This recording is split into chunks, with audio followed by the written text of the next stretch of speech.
नमस्कार मैत्रिणींनो, मी अर्चना पुन्हा एकदा स्वागत करते स्टिच विथ मी या माझ्या यूट्यूब चॅनलवर।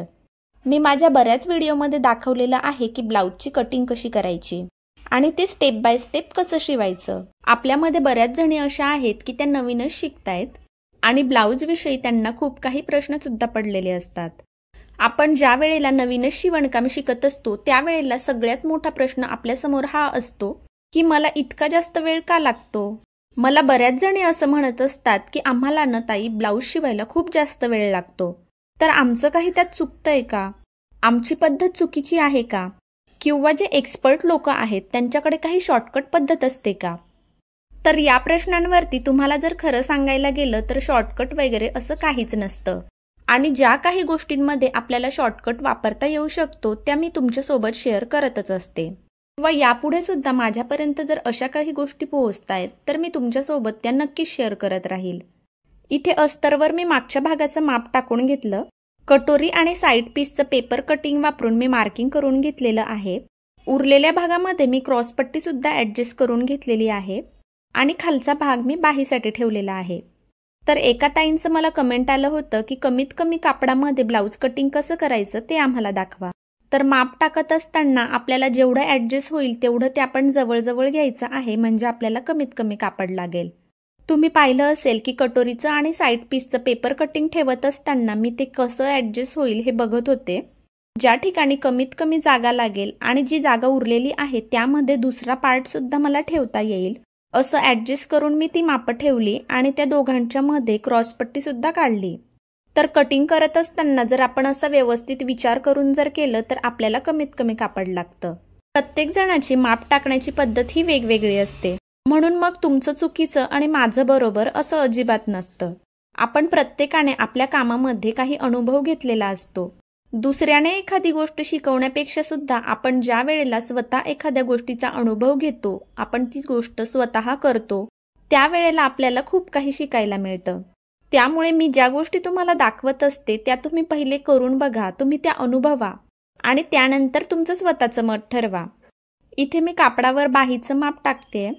तुम्ही जर माझे आधीचे व्हिडिओ बघितले असतील तर तुम्हाला माहितीच आहे की मी पेपर कटिंग कोणते वापरते आणि माझी माप टाकण्याची पद्धत कशी आहे। तुम्ही अजूनही ते व्हिडिओ पाहिले नसतील तर नक्की बघा, कारण त्यामधून तुम्हाला खूप छोट्या छोट्या गोष्टी शिकायला मिळणार आहेत आणि प्रत्येक व्हिडिओमध्ये मी काहीतरी महत्त्वाचा मुद्दा तरी मांडलेला असतो किंवा एखादी ट्रिक तरी सांगितलेली असते। तर आजच्या व्हिडिओमधला आपला सर्वात महत्त्वाचा मुद्दा असा होता की इतरांपेक्षा मलाच वेळ जास्त का लागतो। तर यामध्ये सर्वात महत्त्वाची गोष्ट आहे की प्रॅक्टिस। तुम्ही आजपर्यंत ज्यांनाही पाहिलेलं आहे की त्यांची फिनिशिंग खूप सुंदर असते आणि खूप पटकन ते ब्लाऊज शिवतात, त्यांना एक ब्लाऊज शिवण्यासाठी जास्तीत जास्त अर्धा ते 1 तास लागतो।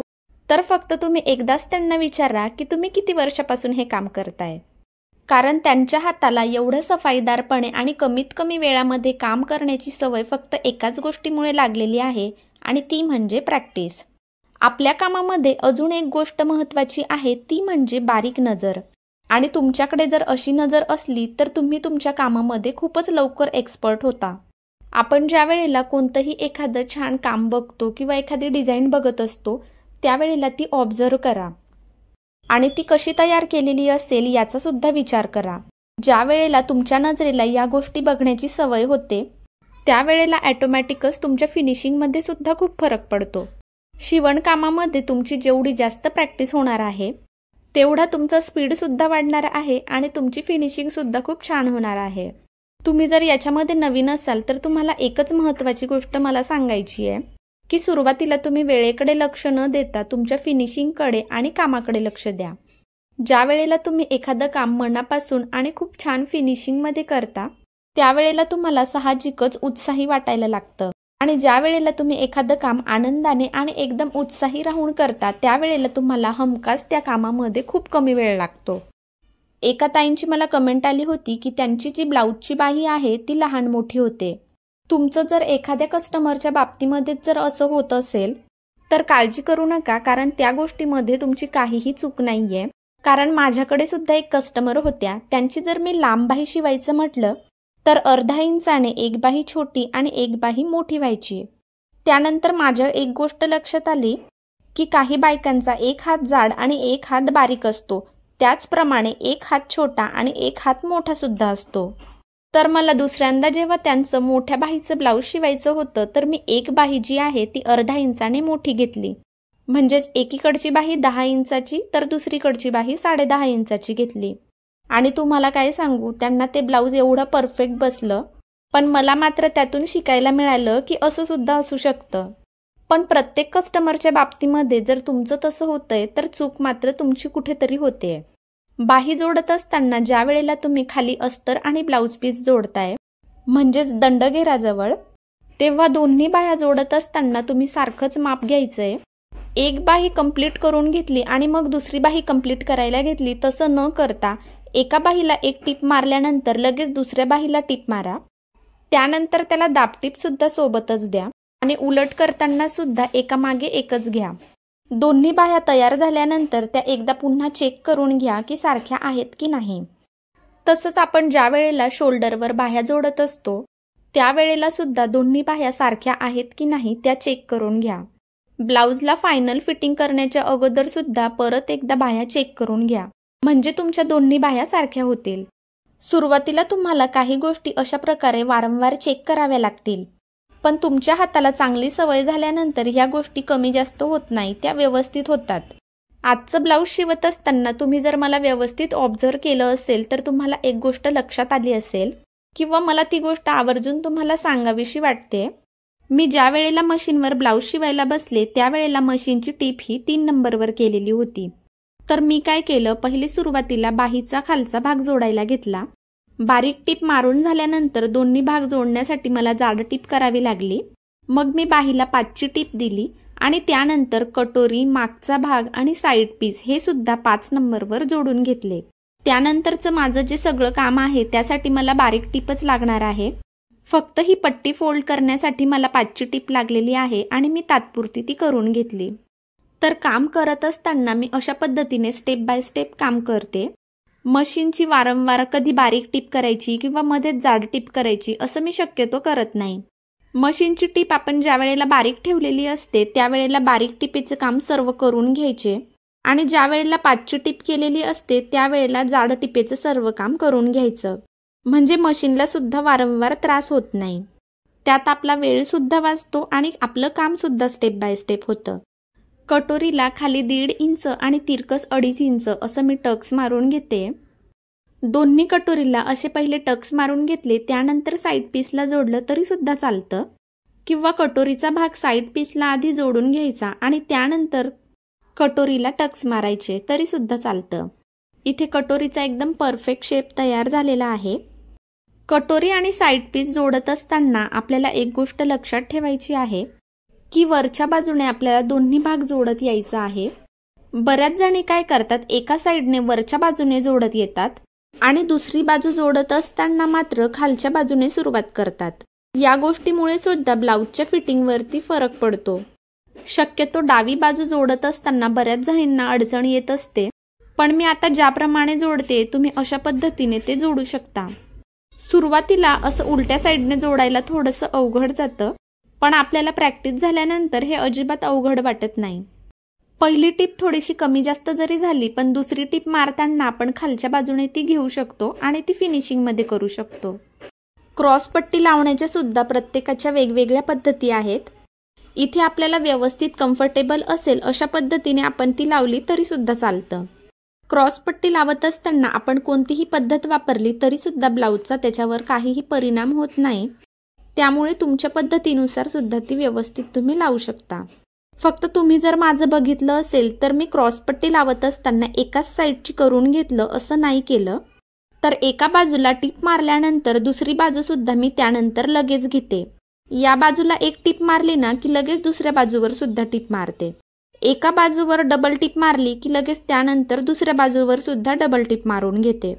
आता हे असं गुंडाळून घेताना सुद्धा मी एक बाजू पहिले गुंडाळून घेतली, त्यानंतर लगेच दुसरी बाजू सुद्धा घेतली. ज्या वेळेला आपण अशा पद्धतीने काम करत असतो त्यावेळेला दोन्ही भागांमध्ये सारखेपणा राहतो.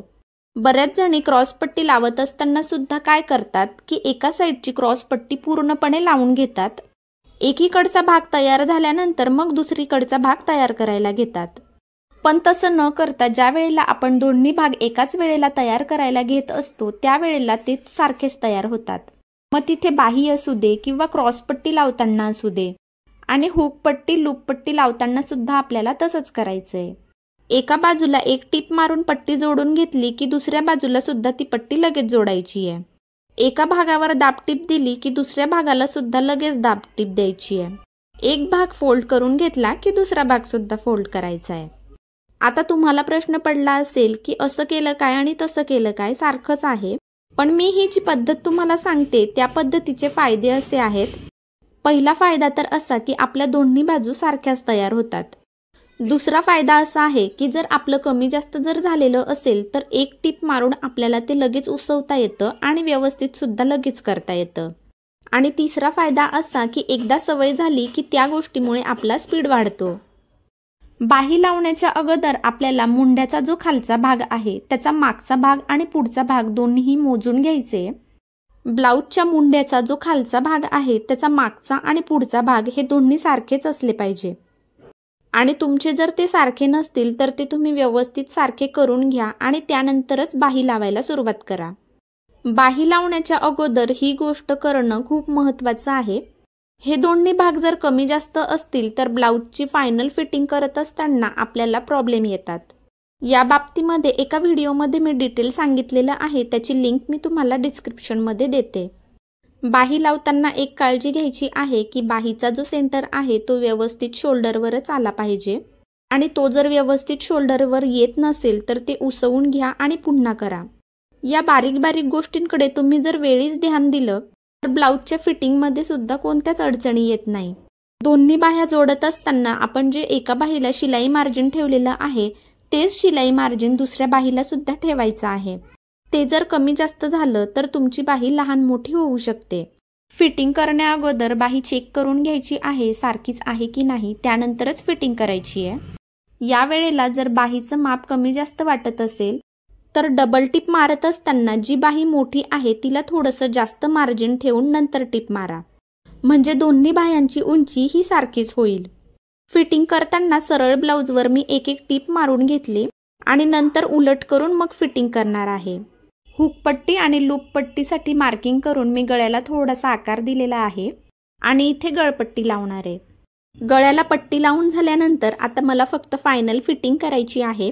यापूर्वीच मी फिटिंगला कोणते प्रॉब्लेम येऊ शकतात या गोष्टींचा विचार करून सर्व केलेलं आहे, त्यामुळे आता फिटिंगला कोणताच प्रॉब्लेम येणार नाहीये, व्यवस्थित सरळ शिलाया मारल्या जातील।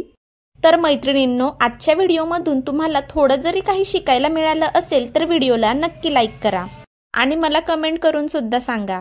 तुमच्या एका लाईकमुळे आणि कमेंटमुळे मला खरंच छान वाटतं आणि नवनवीन व्हिडिओ तुमच्यापर्यंत पोहोचवण्यासाठी माझ्यामध्ये एक उत्साह निर्माण होतो।